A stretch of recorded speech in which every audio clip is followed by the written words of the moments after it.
j'arrive pas à être au milieu. Putain, c'est bon là, c'est bon. Yo.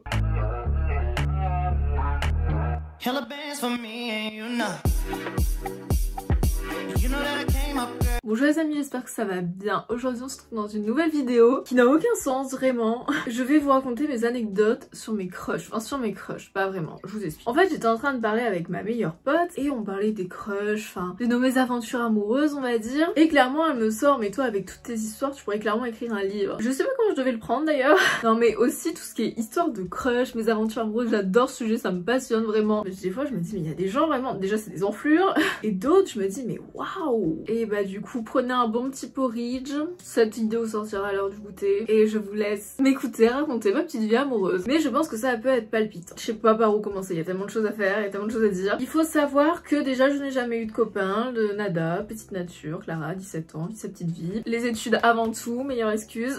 Je pense qu'aussi je suis un peu compliquée. En fait on me l'a beaucoup fait remarquer au cours du temps, alors j'en déduis que ça doit être vrai. Ça a commencé on va dire à vraiment m'affecter, enfin le moment je pense où tout a commencé. C'était quand j'étais en 3ème, l'année du brevet. Alors faut savoir qu'avant, je faisais pas du tout attention à moi ou quoi que ce soit, genre j'étais pas du tout coquette ou rien du tout, nada. À partir de 3ème, j'ai rencontré mon meilleur pote, enfin de l'époque, qui lui, alors faut savoir je suis une 2003 donc j'ai 17 ans, lui c'était un 2000. Et c'est vrai que parler à une personne extérieure, ça m'a beaucoup fait évoluer, surtout une personne un peu plus grande, qui a un peu plus de recul sur la situation. Ça m'a vraiment aidé en fait, genre à changer ma vision des choses. Enfin bref, tout ça pour dire que j'avais changé. Et justement, quelqu'un qui était en terminale cette année, c'était un 2001, m'avait DM. Sauf que vraiment, c'était l'opposé. On va l'appeler crush number one. Du coup, il était venu me DM, on avait beaucoup parlé, vraiment beaucoup parlé, et vachement différent, genre. On s'entendait très bien, mais on n'avait pas du tout les mêmes centres d'intérêt ou quoi que ce soit. Bah déjà qu'il était plus âgé que moi, voilà. Et là, franchement, je vous en parle avec du recul, mais j'ai envie de rire parce que...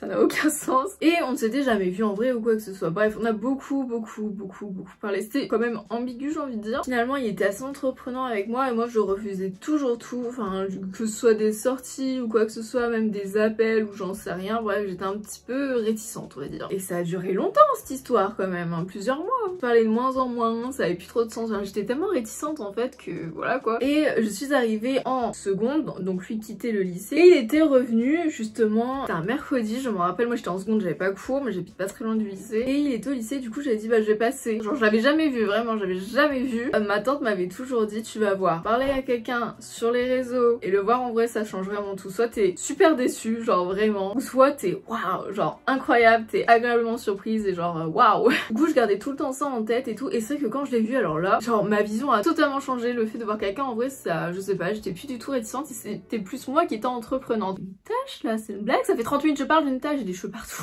Bon bah tant pis, non. J'aurais pas dû le dire, vous allez le voir tout le temps. Bon, on fait genre de rien. Bref, et du coup c'était moi qui étais entreprenante avec lui, etc. Et ça n'avait plus aucun sens parce que du coup, bah il en avait marre, moi j'avais été hyper réticente, du coup il était méchant, enfin il était pas méchant mais genre il avait super mal réagi, il me répondait plus et tout, enfin bref, très longue histoire. Et là j'ai commencé à être break it down, genre vraiment j'étais hyper triste en fait, genre je m'en voulais d'avoir été aussi réticente et ne pas, voilà quoi. J'ai bien pleuré, je crois que c'est une des premières fois où j'ai autant pleuré, j'étais vraiment super triste, j'étais... Vous voyez ce que je veux dire quoi. Mais attendez, c'est pas fini parce que j'ai l'impression les crushs il y a toujours une fin mais ils reviennent comme des petites fleurs. C'est pas une personne méchante en soi mais elle est débile, genre vraiment. Enfin il se mêlait des affaires qui le regardaient pas et tout et du coup mes meilleurs potes, enfin il était hyper lunatique et du coup mes meilleurs potes l'aimaient pas du tout, il y avait eu plein de problèmes avec, enfin bref je vous raconte pas. Deuxième truc à retenir, je lui ai dit mais pourquoi t'étais aussi méchant avec moi? La meilleure façon d'oublier quelqu'un c'est de le détester. Et c'est totalement vrai, le pire c'est que c'est totalement vrai, je crois que c'est une des meilleures choses qu'il m'a dit. J'ai commencé à le détester, j'ai commencé à me dire oui non c'est pas une bonne personne, enfin en tout cas pas pour moi et tout, vraiment à arrêter d'idéaliser tout ça et me dire voilà stop. Enfin surtout qu'il est revenu comme une fleur hein, parce qu'après j'ai vraiment changé au niveau mental et physique, j'étais beaucoup plus ouverte, j'étais beaucoup plus comment on dit confident, enfin confiance en moi. Qu'il est revenu et moi j'étais Du coup c'était quand même un gros moment de ma vie, surtout au niveau de seconde. Et voilà, maintenant on va aller un peu plus vers la suite. Alors là aussi, un gros moment, genre vraiment un de ces micmacs, je ne vous raconte pas. Il est arrivé un autre garçon qui lui était en terminale cette année, moi j'étais en seconde toujours. Vous savez, le micmac des réseaux sociaux, je te follow, tu me follow, tu like, je like, machin machin, voilà, ça avait fait ça. Du coup j'avais sur Snap et j'ai vu, il avait pris une capture de ma story. Alors je me suis dit merde. Du coup je lui envoie un message, je vois pourquoi, tu vois. Normal, j'ai envie de dire d'ailleurs même. C'est vrai que physiquement, physiquement, j'ai envie de dire, enfin l'image qu'on renvoyait était très très similaire, vraiment. Voilà, on était relativement timide, relativement discret, voilà tout ce que j'ai à dire. Et franchement, cette histoire aussi, j'ai honte hein, parce que moi j'ai fait des choses aussi, mais là je prends du recul, je me dis mais genre... C'est terrible, genre vraiment j'étais une garce. Même genre il faisait du foot, j'allais le voir jouer au foot. J'y connaissais rien, je connais toujours rien au foot d'ailleurs même.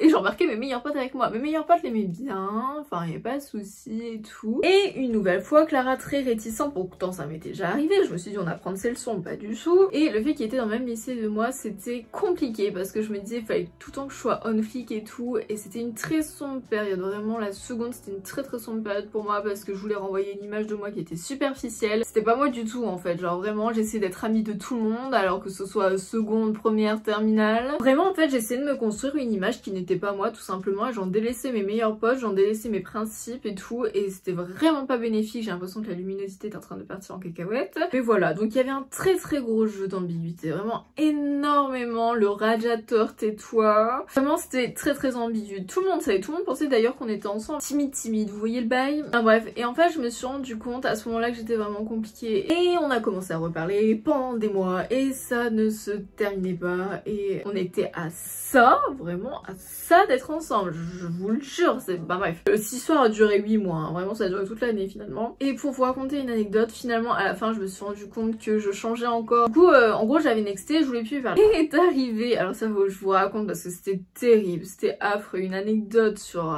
ça. C'était un anniversaire d'un pote de famille et il fêtait ses 18 ans en salle des fêtes à l'époque, hein. On était beaucoup, on était une soixantaine genre vraiment. Et moi je connaissais personne parce que c'était que des 2000 du coup ses amis parce qu'il avait 18 ans et moi j'étais en seconde, je connaissais personne vraiment. Et il y avait ce fameux garçon à cette soirée avec ses amis, il y a même son frère d'ailleurs, terrible. Ma mère je lui avais dit je lui parlais plus, j'ai dit non je lui parle plus, non. Et ma mère, on était dehors, il faisait beau et tout, il y avait tout le monde, hein, tous les gens invités, les lycéens et tout. Et d'un coup ma mère dit ah mais c'est lui le gars là-bas, le crush numéro 2. Et ma mère est descendue, il était avec son groupe d'amis et elle est descendue aller lui parler. Et j'étais là, quoi? Alors moi qui étais très timide quand même à l'époque en seconde, en plus j'étais, enfin voilà, j'étais en seconde quoi. Ma mère a commencé à lui dire oui pourquoi tu veux plus parler à ma fille et tout. Alors que c'était moi, je vous dis c'était moi qui avais arrêté de lui parler, c'était lui qui était triste, alors je vous raconte pas. Il y avait tous ses potes et moi j'étais là et je regarde mon père, je dis mais va la rattraper c'est quoi ce bordel. Je crois qu'une des pires choses que j'ai fait c'est que je suis descendue aller voir ma mère, essayer de la récupérer. Et j'aurais pas dû faire ça parce que bah du coup tout le monde avait vu sur la scène, vraiment tout le monde. Et ma mère elle voulait pas revenir et j'étais mais maman, et vraiment elle voulait pas et du coup je suis remontée en courant et tout le monde me dévisageait vraiment et je suis allée partir aux toilettes m'enfermer et j'ai pleuré mes morts, j'étais hyper gênée, j'étais surtout envers ce garçon parce qu'en soi c'était lui qui était triste, c'était moi en fait, pas la méchante mais celle voilà pas ouf dans l'histoire. Hyper gênée, vraiment hyper gênée. Je suis ressortie, je voulais plus adresser un mot à ma mère était vraiment intenable, elle allait parler à des gens, j'avais l'impression que ma mère était complètement hors d'elle, c'était pas elle, elle faisait n'importe quoi face à moi, moi qui essayais d'être discrète et tout, là, oh là. Et à un moment j'en pouvais plus, il était minuit et quelques, j'ai dit à mon père, est-ce que vous pouvez repartir avec maman, j'en peux plus, enfin genre je sais plus quoi faire en fait, genre vraiment. Je lui ai pas pardonné ce qu'elle m'a fait, c'était hyper, enfin ça se faisait pas du tout. Mais j'ai très mal vécu, vraiment très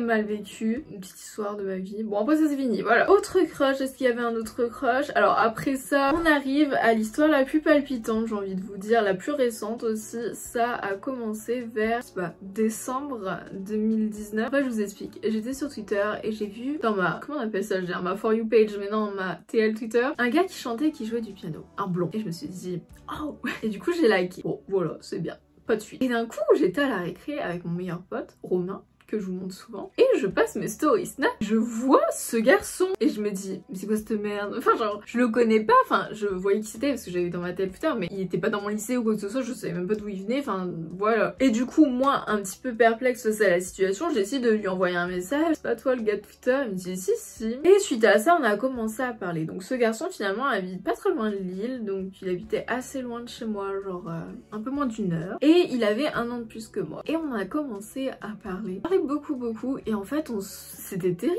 parce que j'ai l'impression de voir moi 2.0 mais en gars, genre c'était pas forcément physiquement parce qu'il était blond aux yeux bleus et moi voilà je suis blonde aux yeux marrons, mais au niveau mental il avait exactement les mêmes centres d'intérêt que moi. Chaque fois que je lui parlais d'un truc, enfin lui il disait ah mais non mais moi aussi, enfin c'était drôle d'ailleurs même. Et au bout de quelques jours je voyais qu'il était un petit peu plus réticent. Alors je me suis dit mince. Et finalement c'est lui qui est venu m'en parler, il m'a dit bah tu vois bien Clara depuis quelques jours je suis un peu plus froid. J'ai dit bah oui je remarque bien et tout. Et en fait il m'avoue qu'il était en crush une fille et qu'il essayait de conclure avec depuis 6 mois. Alors c'est drôle parce que j'avais l'impression de me revoir, vous savez, avec le crush numéro 2 qui n'aboutissait pas au bout de 6 mois. Enfin, je me rappelle, j'étais à Leclerc, j'étais dépitée, j'ai appris ça, j'étais non, non. Du coup j'ai pris une grosse tablette de chocolat, je suis partie à la caisse. Pire erreur, genre vous voyez, on vous apprend ça, qu'il est en crush sur quelqu'un d'autre, vous partez, vous fuyez loin, très loin, vous ne continuez pas à parler. Voilà, j'ai continué à parler. Et plus on se parlait, et plus on se rendait compte qu'on avait toujours le même centre d'intérêt, les mêmes chanteurs préférés, les mêmes styles musicaux, les mêmes passions. Mais il m'avait clairement dit en pop, parce que lui il avait sa crush, soi-disant. Et je voyais très bien à quoi elle ressemblait, parce que Clara, enquêtrice, avait fait ses recherches. C'était tout l'inverse de moi, c'était une blonde, petite, yeux bleus, aucun rapport avec moi. Je lui disais des conseils pour avancer avec cette crush, alors que moi-même, c'était mon crush. Jusqu'au moment où, n'oubliez pas ma fameuse phrase, enfin qui vient de ma tante, faut voir quelqu'un en vrai pour s'en rendre compte. C'est le forum de l'étudiant, je vous en ai déjà parlé de cette histoire sur Instagram. Monsieur sur Insta me dit, ah le fameux forum. Un samedi, je me rappelle, et je savais qu'il y allait, ce fameux crush l'après-midi. J'ai resté toute la journée au forum, vraiment. Moi, fait 10 fois le tour du forum, je pouvais plus, je connaissais les stands par cœur. Et finalement, il n'arrivait pas, je me suis dit j'en ai marre, je pars, je me taille. Je m'assois sur le côté, j'appelle ma mère, je dis ouais, je vais prendre mon billet de train et tout. Et là, je le vois arriver avec ses parents devant moi. Je répondais même plus à ma mère, j'étais quoi. Et j'étais tellement, enfin, vous savez, étonnée en fait de le voir. Et c'est drôle parce qu'il fait ma taille en fait, genre. Soit moi qui est très grande, soit lui un peu petit, mais bon. Et j'étais vraiment satisfaite et même si je lui ai pas parlé parce qu'il était avec ses parents et j'allais pas débarquer comme une petite flamme, le fait de voir en vrai, j'étais très contente, j'étais vraiment très joie. Et puis avant de partir, je vais aux toilettes, entre deux je me coupe la moitié des doigts parce que je me suis accrochée à je sais pas quoi, enfin je raconte pas mes détails. Et du coup je lui envoie un message, je dis oui je t'ai croisé, il me dit ben moi aussi je t'ai croisé, j'étais ah ok. Je dis d'ailleurs il y a la meuf, vous savez la meuf qui était en crush qui est là et qui il me dit ouais elle est là aussi, je dis ah ouais Sophanie. Et je fais pour quitter le forum et là je tombe nez à nez avec cette fille, mais elle savait pas qui j'étais, moi je voyais très bien qui c'était mais elle savait pas. J'étais là, je me suis dit ouais pas ouf hein, finalement je comprends pas trop pourquoi ça fait 6 mois qu'il en crush dessus vraiment. Non soit elle était mimi mais bon voilà, un peu de fierté quoi. Et finalement je suis partie de ce forum et après on avait beaucoup discuté, très positivement d'ailleurs. Vraiment une journée, vous voyez l'humeur elle était là quoi, genre vraiment top de ma forme. Et après breakdown parce que bah il était toujours en crush sur cette fille, ça n'aboutissait pas et moi finalement j'en ai eu marre. J'oublie pas la phrase que crush numéro 1 m'avait dit, pour oublier quelqu'un il faut le détester. Du coup j'étais là, bon allez hop à la casse-barre et finalement je me suis fait une raison et j'ai arrêté de penser à cette personne. J'ai essayé d'extérioriser, enfin d'avoir d'autres, de reprendre le sport et tout, d'autres centres d'intérêt et ça a fonctionné et je ne pensais plus à cette personne. Nice, c'est pas fini. Entre quelques mésaventures crush TikTok, genre c'était un gars dans ma For You page, je vois blond, yeux bleus, waouh, trop beau, genre vraiment je le follow, il me follow, je like, il like et finalement on a parlé, on avait grave des bons centres d'intérêt, on s'entendait grave bien, genre trop gentil, il a une de ses fucking vies, genre je vous raconte même pas mais incroyable, on s'entendait vraiment bien, sauf qu'il habite à littéralement 500 km de chez moi, à Annecy, alors moi j'étais bon. Mais on a quand même encore 200 flammes aujourd'hui, je lui parle encore régulièrement, c'est un pote TikTok, qui était à la base crush TikTok, mais voilà. Revenons à nos moutons. Je commence les réseaux sociaux, là je commence à percer, même si je n'aime pas ce mot, sur les réseaux sociaux, enfin je commence à avoir voilà des opportunités, être régulière, à diversifier mon contenu, à le rendre plus qualitatif, etc. Et ça commence à se savoir en fait auprès de mon entourage. Beaucoup de gens viennent me parler en disant, enfin viennent me féliciter, oui c'est bien Clara, bref, très gentil. Face à ça justement j'avais une peur, c'est que les gens venaient me parler par intérêt. Pendant ce moment, c'était vraiment ma plus grande peur, je me suis dit, enfin chaque personne à qui je parlais, je me suis dit est-ce qu'il parle pour Clara ou pour Qualdera, genre vraiment c'était un gros dilemme à ce moment là, enfin bref. Et ce fameux crush numéro 3 qui jouait du piano et tout, je vous disais moi aussi j'en joue, on s'envoyait beaucoup nos performances. J'avais partagé une performance que j'avais jouée, c'était I Love You de Billie Eilish et je me rappelle que je l'avais jouée quand on se parlait encore et il l'avait chanté a cappella dessus sur mes accords de piano et Voilà, comment vous voulez aussi. Et en fait, je l'avais rejoué et je l'avais posté en story parce que c'est une mélodie que j'aime beaucoup. Une façon de parler que j'appréciais vraiment chez lui. Et face à ça, quand j'ai vu son message, je me suis dit oh, genre un peu inattendu, vous voyez. Alors bah je réponds bah merci, pas de soucis et tout. Puis il commence à continuer la discussion. Je lui demande des nouvelles, vous savez, cette fameuse crush. Il me dit ah oui, on s'est pécho, puis après c'est tout, il n'y a pas eu de suite. Genre quoi? Attends, quoi? J'étais sur une blague. Alors je vois, il commence à me reparler. J'ai dit miskin. Je me suis dit peut-être il attend quelque chose derrière ou je ne sais quoi. Puis il me dit quoi? Qu'il est en couple depuis un mois. J'ai dit mais frérot. Voilà, next, bon c'est bien. Et après il revient me parler un jour en me félicitant pour mes réseaux sociaux parce qu'il avait su par rapport à ça. Du coup il m'avait félicité pour ça. Voilà, je remercie, c'est gentil, merci beaucoup. Et je lui dis alors des nouvelles et tout. Ta copine? Ah bah je suis plus avec depuis déjà un mois. Enfin bref, il y a eu quelques mois d'intervalle, vous comprenez, entre tout ça. Et j'ai ah c'est ballot hein, dommage. Et il a commencé à me reparler de avant, vous savez, avant. Alors je dis et moi clairement une fierté. Alors je suis une meuf qui n'a aucune fierté, vraiment aucune fierté. Mais là par contre vraiment une fierté comme as. Alors je faisais ma grande, j'étais voilà, hein, c'est bien, bah ouais, t'es désolée, bah écoute, hein, tant pis. Vraiment, j'étais hyper réticente, vraiment hyper réticente, alors qu'avant, hein, clairement, je le sauçais, enfin terrible. Et j'ai l'impression que plus j'étais réticente, et plus il revenait me parler, mais vraiment, il revenait beaucoup me parler, moi j'étais toujours autant réticente, enfin je répondais, mais voilà quoi. Et pendant longtemps, il est revenu plusieurs semaines, si ce n'est plus, et moi, no way. Jusqu'au moment où j'étais sur l'île avec ma mère, j'avais été faire les boutiques et tout, j'avais mis une story privée. Il était dans ma story privée, me demandez pas pourquoi il était dans ma story privée, et il me dit, ah mais t'es à Lille, bah moi je suis place Vauban et puis si tu veux dans 2 heures je suis à l'île Flandre, on peut se voir et tout. Et moi j'ai dit non, je suis repartie, c'est bien, voilà. Et après ça je me suis dit putain, à chaque fois je dis vaut mieux avoir des regrets que des remords, mais là en l'occurrence j'avais beaucoup de remords et je me suis dit oh j'aurais pas dû, j'aurais dû dire oui et j'aurais dû aller le voir. Des aimants, voilà c'est ça en fait le bail des aimants. Et le fait que j'étais beaucoup moins réticente, bah c'était lui qui était plus réticent, vous voyez ça n'a aucun sens, ça n'a aucune logique. Et pendant longtemps, et je vous parle de ça c'est super récent, ça s'est passé en octobre là 2020, c'était... Et du coup pendant longtemps ça a été cette histoire d'un peu aimant comme je vous disais, et encore récemment, il y a très peu de temps, c'était au début de l'année 2021, j'ai pété un câble, 2 h du matin, je lui ai envoyé un message sur Instagram, j'ai défoulé ma haine, clairement, mais je me suis dit 2 h du matin, lui il va dormir à 23 h, c'est bon, j'ai le temps de supprimer nos soucis, lol. Il m'a répondu dans l'immédiat et j'étais what. Et sur le coup j'étais un peu mal, j'étais un petit peu stressée et on est parti dans une discussion, vous savez, vous ne quittez même plus la discussion. Tout ça pour en finir que il me disait mais c'est terrible parce que t'es exactement comme moi. J'ai oui, et le pire c'est que tu sais très bien pourquoi ça n'a pas de sens. Et j'étais oui. Je pense qu'aujourd'hui notre société est toujours attirée vers l'inaccessible, vraiment, enfin de plus en plus j'ai envie de dire. Et c'est terrible, vraiment, quand je parle d'inaccessible, c'est une personne inaccessible pour moi sera pas forcément inaccessible pour quelqu'un d'autre. Et lui il a les mêmes valeurs que moi, donc vous vous rendez bien compte qu'il y a un truc qui va pas, on a les mêmes idéologies et tout, donc à un moment ça va pas coller. Finalement ça s'est fini un petit peu péjoratif, je lui ai dit je préfère te détester, n'oubliez pas la phrase de crush numéro 1 je crois, je sais plus. Ça a duré une semaine. J'ai pleuré mes morts, genre suite à cette conversation, je crois que toute la pression est redescendue de ces plusieurs mois. Alors, le 1er janvier j'étais là, le 2 j'étais là, clairement j'ai pleuré, je me suis réveillée à 9 h toute la journée. Une madeleine, vraiment. Je sais pas vraiment pourquoi, je m'en voulais d'avoir agi comme j'aurais pas voulu qu'on agisse envers moi, je sais pas. Mais je vous parle de ça parce que bah maintenant j'en ai un peu plus rien à faire, genre vraiment. Je pense que j'ai pris beaucoup de recul sur la situation, j'ai vu qu'il y avait des choses beaucoup plus importantes. Faut pas trop se prendre la tête en fait, je pense qu'on a souvent trop tendance à se prendre la tête. En plus comme je suis relativement très impulsive, genre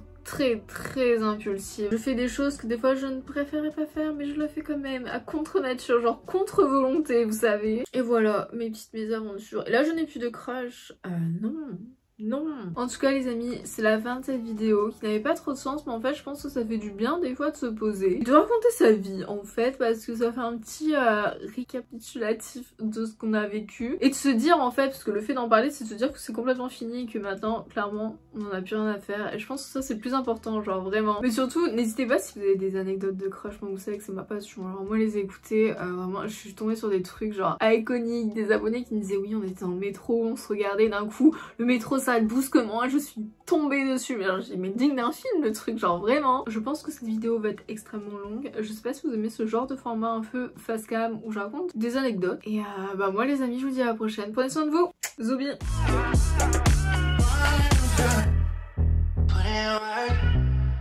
Put in work for you, 'cause I've put you first. You know that